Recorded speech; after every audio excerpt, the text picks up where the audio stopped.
Hello, and welcome to New America and to this gathering of friends and families and leaders who are focused on economic security and well-being. We are so grateful to be here today to join a conversation with a former New American and the author of The Guarantee, Natalie Foster. New America makes a great home for leading thinkers, innovators, and creators who aspire to build a new America. And Natalie's work as a fellow here once ago is just one of those examples of seed planting for her big vision and eventually her co-founding of the Economic Security Project, a network dedicated to advancing a guaranteed income in America and reining in the unprecedented concentration of corporate power. Here at New America, we have a ton of teams, 8 teams, in fact, that are focused on working on family economic security and the themes that come up in Natalie's book. I wanted to introduce Natalie today because, in addition to being an immense leader and strategist and a groundbreaker, she is my friend, and I have been lucky to be in her orbit, learning from her work for well over a decade, from when she brought digital thinking to the climate and energy movement at the Sierra Club and really brought a citizen-connected revolution to the infrastructure of President Obama. Natalie has had a profound ability that sometimes escapes many of us who are deeply in the work of advocacy and organizing to pull up and look at the horizon ahead of us and think about how we build from where we are to where we want to be. We live in truly uncertain times, and while there is a story of friction and disconnect in the US today, there is another story of what is being built and reimagined, of people seeing each other and connecting and conceptualizing a new way to be. And Natalie's work and her book are a critical part of that. And I just can't wait to be in conversation with her and all of you this morning. Thank you, Natalie. Turn it over to you.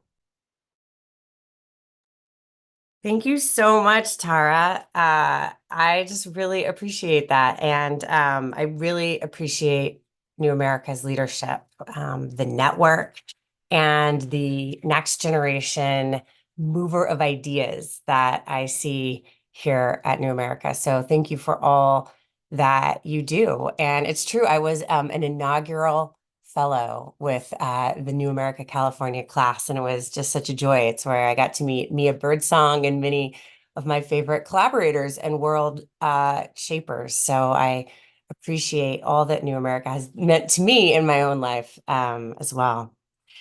I truly believe that the next American economy can center inherent dignity and worth of every American, and that it can choose to prioritize stability. And that can unleash mass abundance and replace the scarcity that's caused by wealth hoarding.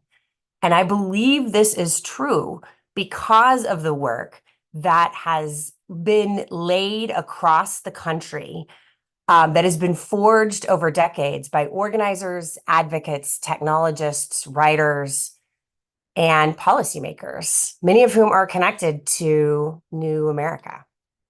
And I'm talking about ideas like debt-free college, or guaranteed income, or universal family care.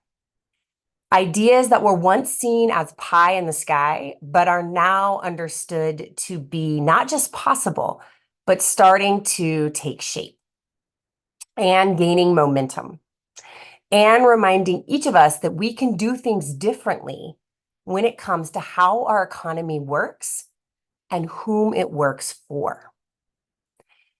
Right now, well, I guess I call that the guarantee economy, right? An economy that guarantees an economic floor that allows each of us to build our lives of dignity, of freedom, and agency, regardless of race, religion, and zip code.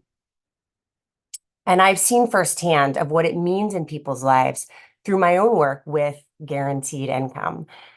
You know, when we first launched the Economic Security Project, Dorian Warren, Chris Hughes, myself, we were laughed out of the room over time. But through many, many, many conversations and a lot of work, the idea started to seem just a little bit more possible. And we worked with leaders to establish the first proof points of these ideas, of this idea that would put no strings attached money every month into the hands of families in both Stockton, California, with Mayor Michael Tubbs, and in Jackson, Mississippi, with Dr. Aisha Yandaro. And it worked. From these first two pilots, we learned that people were economically stronger, that the cash that was in their hands supported their own resilience, supported opportunities for self-determination, control over their own lives, goal setting, and risk taking. People who received income were actually able to find full-time work at faster rates, and their stress decreased. Their anxiety levels went down.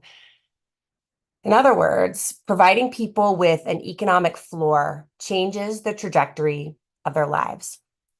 Now, imagine if we coupled that cash with the entirety of the guarantee framework, our country would look like a very different country than it does today. And there's one story that's really stuck with me from my home state, and that's the story of Tomas, who was living in Stockton, and he was one of the first recipients of the guaranteed income program in Stockton. He had 3 jobs.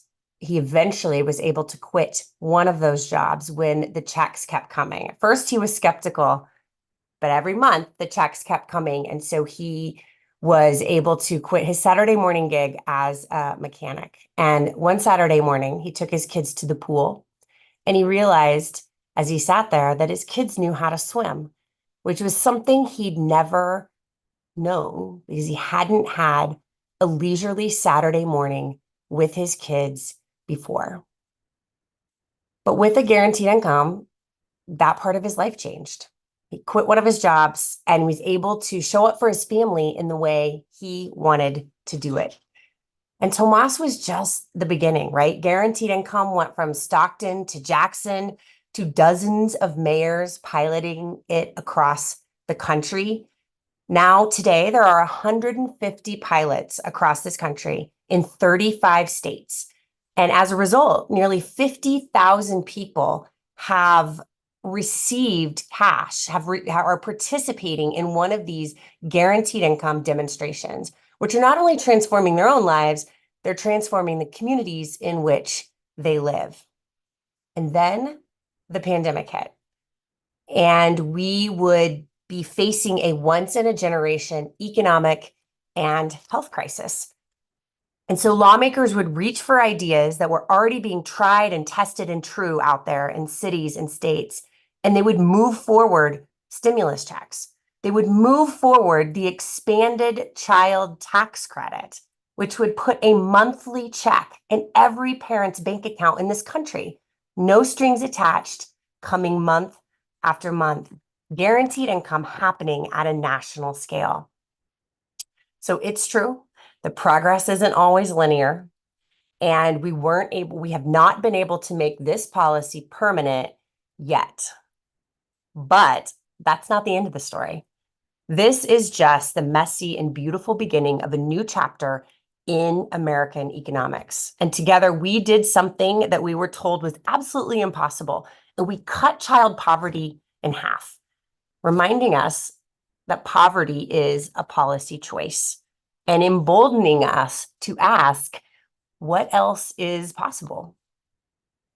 So in the book, I have the great honor of documenting so many people across this country who are bringing guarantees to life, from housing, like Tara Raghavir in Kansas City, who started the Kansas City Tenants Union and has big plans nationally that she'll be announcing in the coming weeks. And to guaranteed inheritance, like the work of Solana Rice and Dr. Derek Hamilton, who have moved this idea of baby bonds into reality across the country, to the guarantee of good work, of family care, of health care, and of debt-free college. You know, just in the last few weeks, we've seen the Biden administration announce that it would forgive yet another tranche. I think it was $7.7 billion of student debt for more than 160,000 borrowers. Each month, people have a sense of what it would feel like to have the guarantee of college in this country.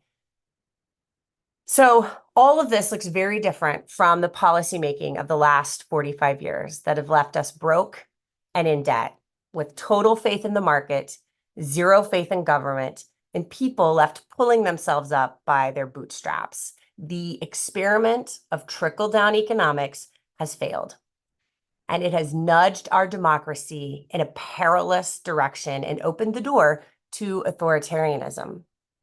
But we can choose a different path. The guarantee economy has its roots in FDR's Economic Bill of Rights, and it all clicked into place when I read Dr. Derek Hamilton's 21st Century Economic Bill of Rights, where he's reimagining what economic rights would look like in this multiracial 21st century context. So let's have that vision and political will to bend our economy in service of our greatest asset, our people. So that is what I have to sort of lay out about the book this morning.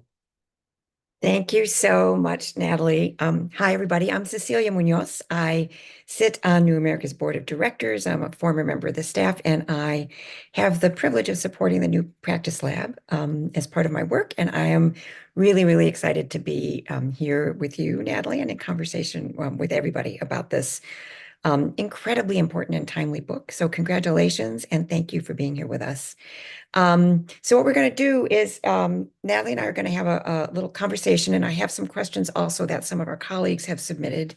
But I want to just remind everybody who's here that you can also have an opportunity to ask questions. There's I think a Slido, I think to the right of your screen, I think is what I heard.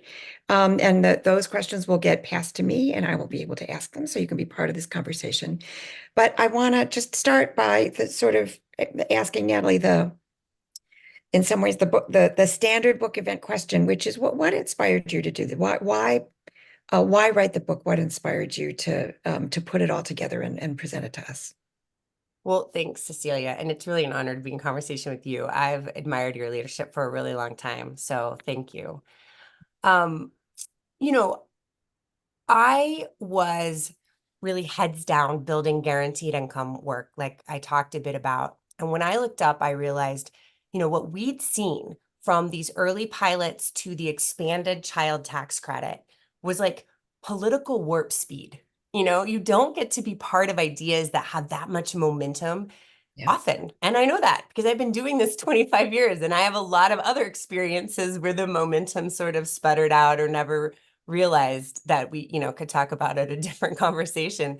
And as I put my head up and realized it's not just guaranteed income, it is the guarantee of housing, the guarantee of healthcare, the guarantee of family care, right? I mean, this is, what so much of this cluster that's hosting this conversation today here at New America has moved forward. The idea that care is infrastructure, it is work that enables all other work to happen, and that it is not just an individual problem to solve, but it is a societal problem to solve. That is an entirely new way of thinking about family care that has moved so fast. And in the book, I have the honor of chronicling Ai-jen Poo, the legendary domestic worker organizer, whose trajectory over the last 12, 15 years has really laid the groundwork for what is now, it feels to me like monthly Rose Garden events with new care announcements coming out of the White House and out of state houses across the country. So anyway, the guarantee of family care and so on, they were all moving. And together, that's a paradigm. That is a paradigm shift. And as I studied more about post-neoliberal economics and how neoliberal economics came to be, I realized there was something profound happening and I wanted to chronicle it. So that is why I wrote the book.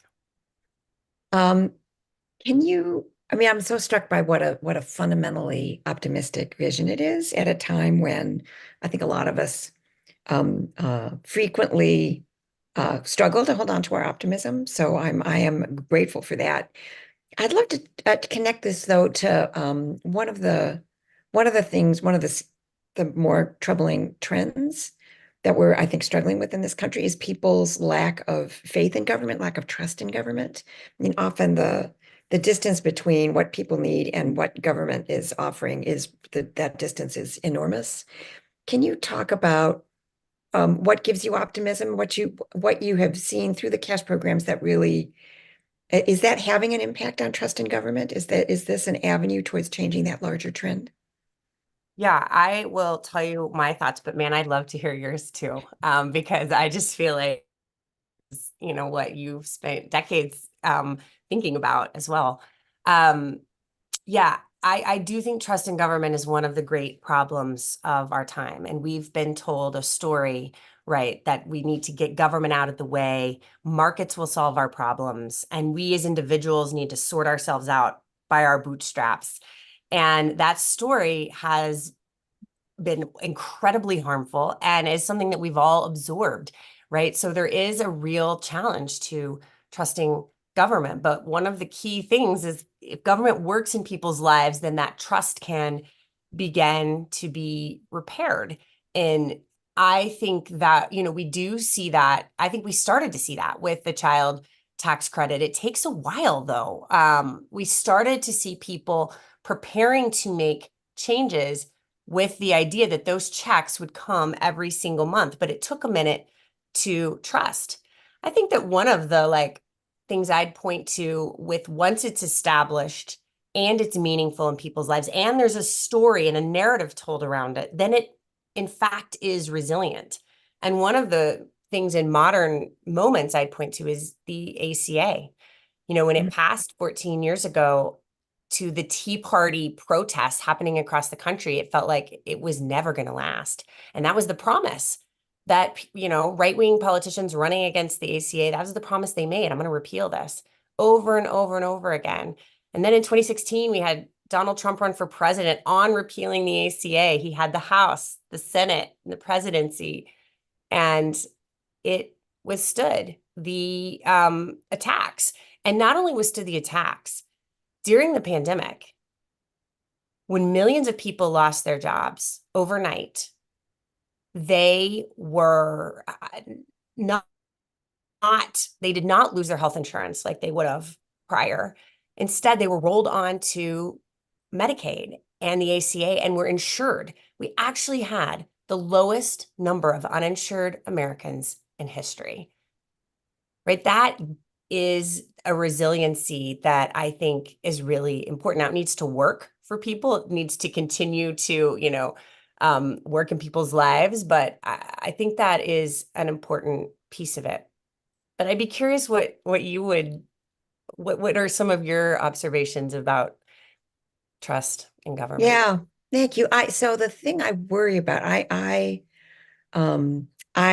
see your excitement and I feel it. And of course, everything that you've described about what's happened with the child tax credit is absolutely true.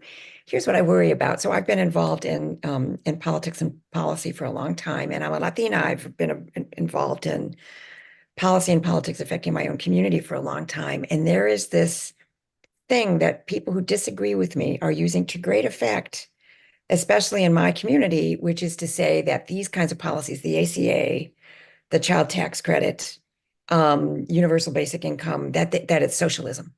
And for certain segments of the immigrant community, that resonates really deeply because it's a thing that people fled. I mean, they see themselves as having fled. So it's demonstrated its power as an argument, at least in some segments of the community. So I'd love to know, you mentioned this in the book, and I'd love to know, how do you respond to that argument that this is socialism and therefore something to be feared? Yeah, that's such a good question. It's one I hear um, a lot. And I think, one, isms aren't really that helpful. However, if they are being weaponized in communities, then it's really important to address head on. And I think one way to think about the guarantees is that it's an evolution of capitalism, Mhm. right? And venture capitalist Roy Bahat calls it trampoline capitalism. that if there's a floor that's deeply invested in, then people can jump up and to their highest, and achieve their dreams and their potential. But none of that's possible if there's no floor, right? If there's no trampoline for them to touch down on. And I think that's like a really important way of thinking about this, because we know that genius and ingenuity and entrepreneurship is evenly distributed across this country, but that economic stability and risk-taking capital, seed capital for risks, and frankly, opportunity are not evenly distributed across this country. And so it is, in essence, a brain drain of our own making. And if one cares about, the future of the economy in America, then one should care about the future of the social floor in this country. And so I think that there is a really important arguments that that push in that direction, that open up new, possibilities for partnerships and political, alignment. You mentioned Heather McGhee in your book, and her, brilliant work, both highlighting, ways in which we have undercut ourselves, which I think parallel the arguments that you're making, but also highlighting the harm that we have done ourselves with exclusionary policies and policies focused on race, and how that actually harms the larger. It doesn't just harm the groups that it is pointed at, it harms our larger society in ways that she's illustrated very beautifully. What I took from her work that has me thinking, that really also lit up in reading your book, is this notion that she was out there pounding the pavement, trying to push for a broader safety net for people. And even when she had a sympathetic audience, she also kind of discovered the ways that race plays into this whole debate, and that there is a current that we're pushing against of people who have been led to believe that that other people are getting over in a way that they are not, that other people are getting something that they are not getting, that the deck is stacked towards somebody else. And often in their minds, that somebody else is somebody from a different racial or ethnic group. And that those fears get also weaponized in our policy debates. And I'd love to know how you respond to that, and what you think. It feels to me like you are kind of reframing the proposition, but I'm wondering how you counter those headwinds. Yeah, I feel like Heather's book was just very influential to me when I read it, and her work over the decades has been very influential to shaping my own. I think The Sum of Us is beautiful. So if anyone hasn't read it, do. And, like you say, she documents how white people would rather have less than share it over history and now, and it creates a disinvestment in our public goods overall, right? Her drained pool politics, her drained pool metaphor, I feel like is really stuck with people. And then what she offers is what I want to be building on, right? Is that the answer to this is solidarity dividends. That if we can recognize that race and gender have been weaponized to keep us apart, to tell us a story, an old story that means no investment in public goods or guarantees, then that's a really important part of overcoming the divisions, and that the answer would be solidarity dividends, that we'd all benefit from the solidarity across race and class. And so I feel like, look, there's no question that we are up against tremendous odds, not just on this question of how to deal with racism and racialized capitalism and how it plays out in our country, but also against all the people who want to take away our freedoms and the headwinds of authoritarianism that are blowing across this country. Yeah. But there's also something profound that's happened over the last few years that I think I'm trying to shine a light on, that these are not just ideas anymore, they are happening. So let's look at the state of Minnesota, which I think is a place that should offer us all a little bit of hope. There was decades of investment in multiracial organizing that brought together people across race, across faiths, Jewish communities, Muslim communities, Christian communities coming together to believe in a different Minnesota, electing officials who had this vision and then holding them accountable. And now we've seen some of the biggest investments coming out of that state, right? $1 billion for childcare. We've seen a new child tax credit be established. We've seen universal family lunch, universal lunches in schools established. So there's real guarantee-like policies or solidarity dividends coming out of the deep investment in that organizing over a long period of time. And so that is the kind of thing that gives me hope that that's the direction that's possible nationally if the investment is made and the belief that we can do that we can get there is had. Yeah. Yep. That this is it resonates with actually a conversation that Tara and I and others have been having, as well as the stuff that Tara has written, which is that we've experienced what politics based on fear feels like. We've experienced what politics based on hope feels like. And we have experienced, although we don't talk about it in these terms, what it means when we operate from a basis of actually caring about each other and a basis of love. And that is, I understand that to be a transformative thing. It is not, I think, a thing which is fully ascendant across this country, but I think part of what you're illustrating is how it can be and how in places it is. And I take great hope from that. Let me ask one more question myself before turning to some of the questions of our colleagues and our other participants. And that is that you're making an argument that we are in an era between kind of the end of neoliberalism and whatever's going to follow. So I'd love to know what you think, those of us in think tank land, but more importantly, those of us, who are regular folks who care about these issues, who come to forums like this to think about this. Like, what is your prescription for what we do, in order to arrive at what comes next? What should we be thinking about? What kinds of actions should we be taking? Well, one is to continue this understanding that the economy is not like the weather.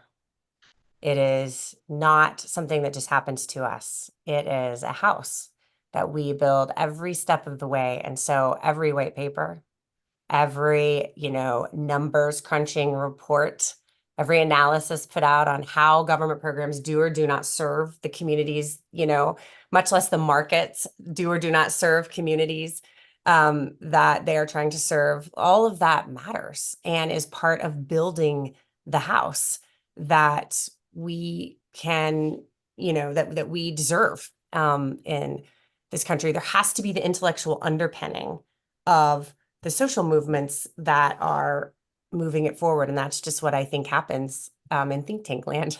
And when it's working, when it's working at its best. Yep. But also there has to be investment in power building, organizations and organizations that, both do the advocacy work, but also the electoral and political work that can be harder to access those dollars and that type of work. But it's all very important to the mix. Often when I'm asked this, in bookstores or whatnot, I say join things. Joining organization is the only way this moves forward. We can't do this by ourselves. That's falling prey to the old story of the neoliberal story that tells us, we're all in this solo and pull ourselves up by our bootstraps. No, the only way this happens is in community, is inside organizations that can, amass power to build this kind of world. Amen. So turning to questions from some of our colleagues. The first is from our colleague, Vicki Shabo, who's with the Better Life Lab, who writes beyond the super helpful framework for shifting the conversation about the economy that you laid out in chapter 1, she thought that one of the richest parts of the book is having US-based examples of public policy interventions that are or have recently made a big difference in people's lives, like your Minnesota example, for example. And she writes, as someone who's been working on paid family and medical leave policies at the federal and state level for nearly 15 years, I found it really helpful and interesting to learn about innovations in areas like housing, basic income, et cetera. It often seems like there aren't enough shared spaces to learn and compare notes with leaders in other policy areas in ways that are generative, self-critical, and honest. Do you have thoughts or hopes about how advocates and policy folks might take the book from here? And many other examples from both the spaces you looked at. For example, in paid leave, there were state victories that predated and have come after the 2016 to 2020 effort by Plus that's profiled in the book, and those beyond the book to better share information, insights, lessons, gaps with others, right? This is addressing the ways in which we work in silos. So do you have thoughts or hopes about how we might kind of cross-fertilize each other? Yes, and I just love that question. So, Vicky, thank you. I've also appreciated your work so much over the years, and I appreciate that close read. And I also really appreciate what it is that she's pointing out, which was what I felt writing it, which was like, holy cow, there is so much more progress in other people's realms, and I'm like vaguely aware of than I had understood, and I get to do this full time. Right. So if I don't know about it, then I don't think that many people do. And when you pull it together, it's pretty awesome. And so like Vicky's saying, right, the paid leave victories that have happened state by state over the years would all add up to something really significant. The fact that New Mexico made childcare a constitutional right, that's something significant. And I will say the other thing I appreciate that she's pointing out is that I tried really hard to keep the examples right here in the United States. Because my lifetime sort of coincides with the real heyday of trickle-down economics. And I feel like I was told those things can't happen in the United States. We can look at social housing in Vienna, but the fact 82% of people in Vienna live in housing that is kept permanently off the speculative market, that could never happen in the United States. So it's good for them. Well, that's not true anymore. In Montgomery County, Maryland, yes, are you a Montgomery County resident? Right. That's where I'm sitting right now. Look at you in the epicenter of social housing in America, because you have the housing authority that has built units, hundreds of units and thousands more planned for middle income Marylanders, kept permanently off the speculative market, meaning rents stay very stable for the families who live in those units. They're on transit lines. I think they're breaking ground on a carbon neutral building shortly. That is how we get to a guarantee of housing. That is building in America, and that is government playing a role in ensuring that we build the kind of housing we need.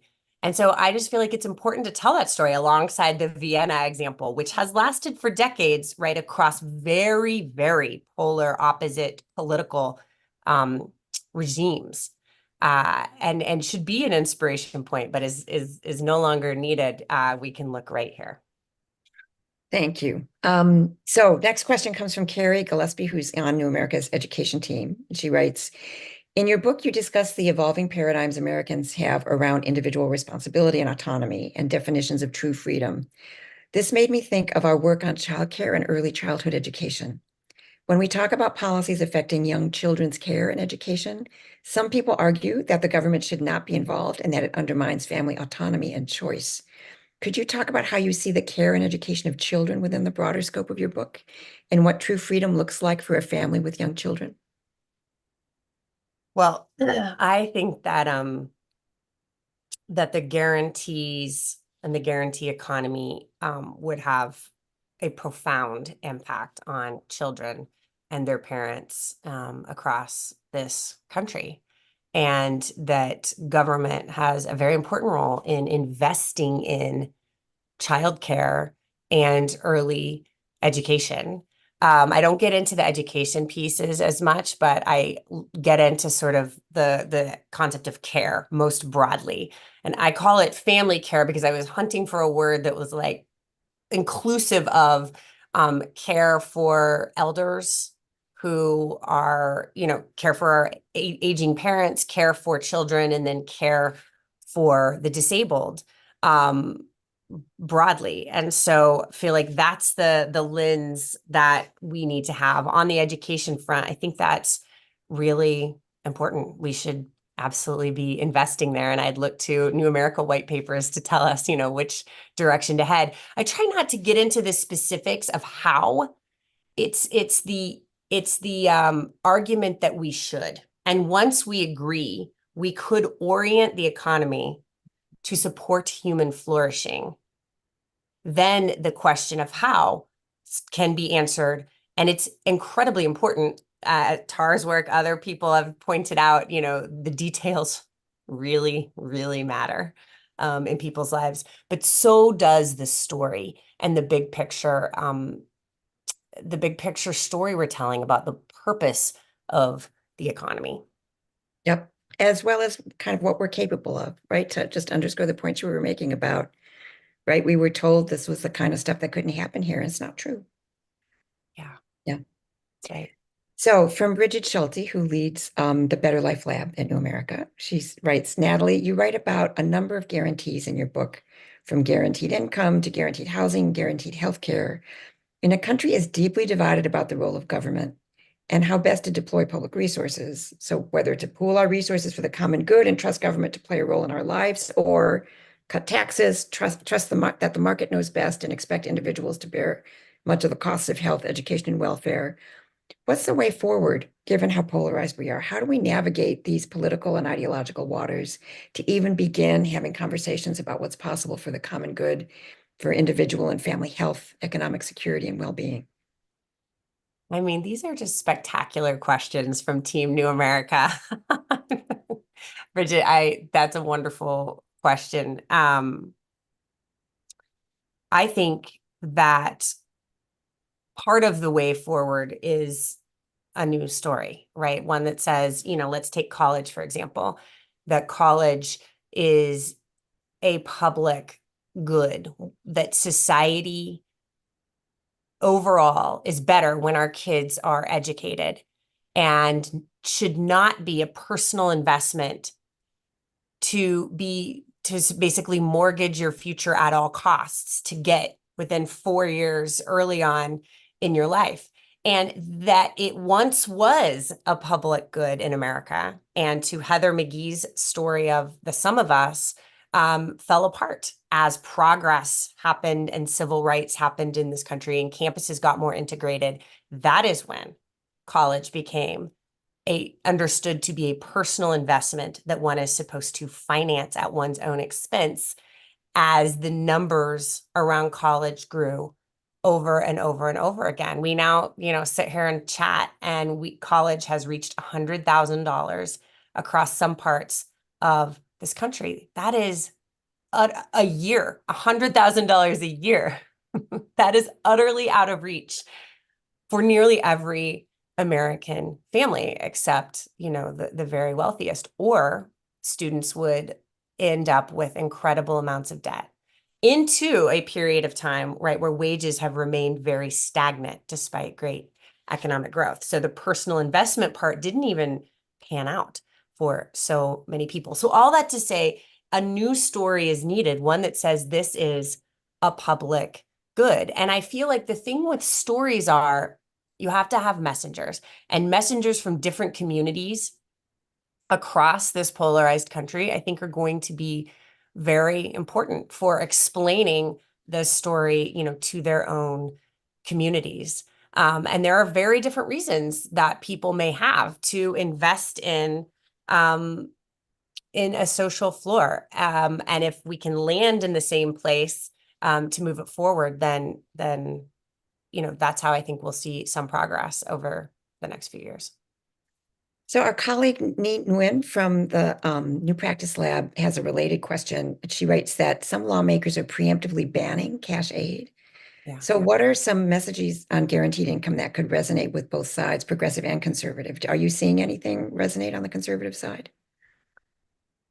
Yeah, so this is interesting. For years, these pilots replicated, sort of like I told in the opening discussion, at really incredible rates. And these are not easy to pull off. If anyone here is involved in a pilot, they know it is complicated. You have to figure out all kind from debit cards to waivers. It's not actually easy to do them. You have to raise millions of dollars, and many of them are now using public dollars, which come with very specific ways, they can be used. So it's incredible to see the fact that there are 150 of these happening across the country. It's also no surprise that the fight back has begun. So this year we saw in a dozen states preemption bills that would ban guaranteed income demonstrations at the city level using public dollars. And we saw those bills pass in 4 states, Arkansas, Iowa, and a couple of others. And in Texas, we see the Attorney General actually stopping the guaranteed income demonstration at the county level. Families had been enrolled. Families had been told, this is what's coming. There are these checks. This is what it's going to mean. Think of Tomas. And it just was kneecapped.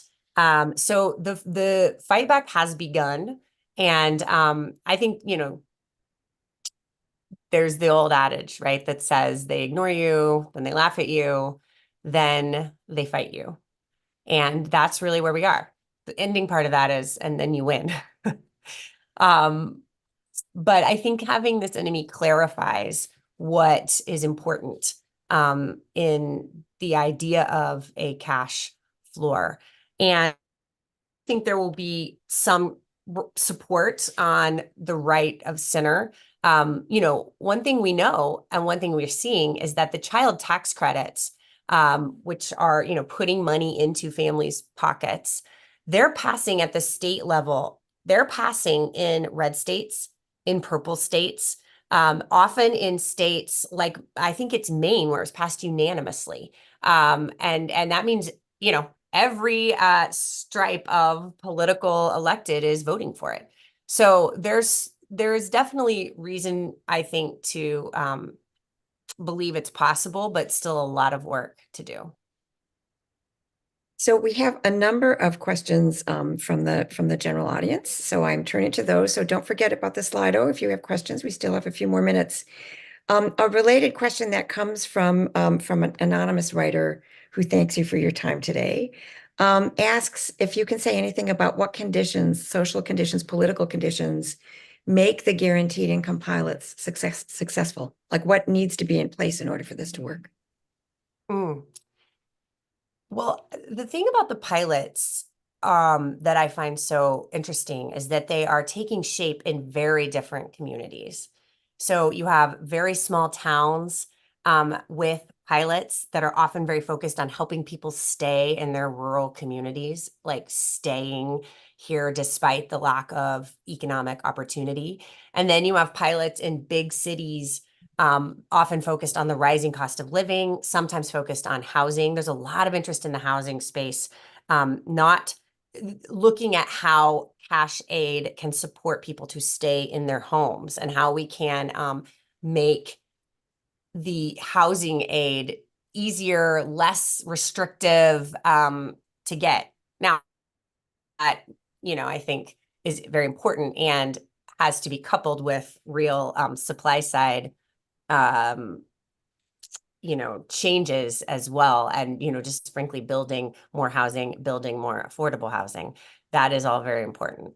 But the pieces that I think are noteworthy is that there is no one size fits all. There is no, set of things that make it work in a community. Over and over and over again, we see that if we invest in families, if we give people money, that people have the same experience. They visit the doctor more often because they can afford to do preventative work. They are less stressed and less anxious. They are able to invest in themselves, whether they start a business or they find a job that is meaningful, pays more, closer to home, on a managerial track. They go back to school. They complete a degree. a certificate, something that they have wanted to do. That's what we see over and over again. And so all of these demonstrations are pointed at what policy change would look like in this country. And so I think to the question of what are the necessary conditions, I think ultimately it has to be policy change. First at the state level right now, and then ultimately the federal level. And in a related question, which comes from Isaac, can guaranteed income work on a local level without federal buy-in? No, I don't think so. I think it's very, very hard to do and to fund. Right now, it is, when we started, it was all funded by private donors and foundations. And now we see increasingly a lot of foundations supporting a lot of community foundations supporting pilots across the country, as well as public dollars. A lot using American Rescue Plan dollars and other money. So it's been exciting to see the range of financing, but all of it is aimed at federal policy because that's how you create, one smooth future of the social contract in this country. And the cities and states are really the laboratories for working it out. So Randy writes a related question, which is, could UBI or guaranteed income someday replace entitlement benefits like SNAP? Is that where this is heading? There's a lot of questions about what the future of the social contract and what I think people call the safety net, although I'm really loving this trampoline metaphor, what it should be. And we know that it should be accessible to people, that it should be easier to get. I mean, the beauty of guaranteed income, right, is that there's no inspectors who come into your home. There's no long lines to stand in. There's no forms to fill out. It's just mailed to you each month, right, with no strings attached, and trusting families to make their own financial decisions. And so I think that is very important. And I don't think right now we're in a place to be discussing what we get rid of inside of our existing safety net. I think, we have one of the most meager safety nets anywhere around the world. And it's all really important to people right now. So right now, the guaranteed income work should be building on top of that and showing what it looks like when we make things, simpler and easier to access in people's lives. And then, if we made serious investments down the line, we can talk about what things go and stay. But right now, I don't think that's where we need the conversation to be. Brenda asks, our current market relies on taking more from the have-lesses. What needs to happen so that guarantees don't become just raising the floor of exploitation? I love that. Taking more from the have-lesses.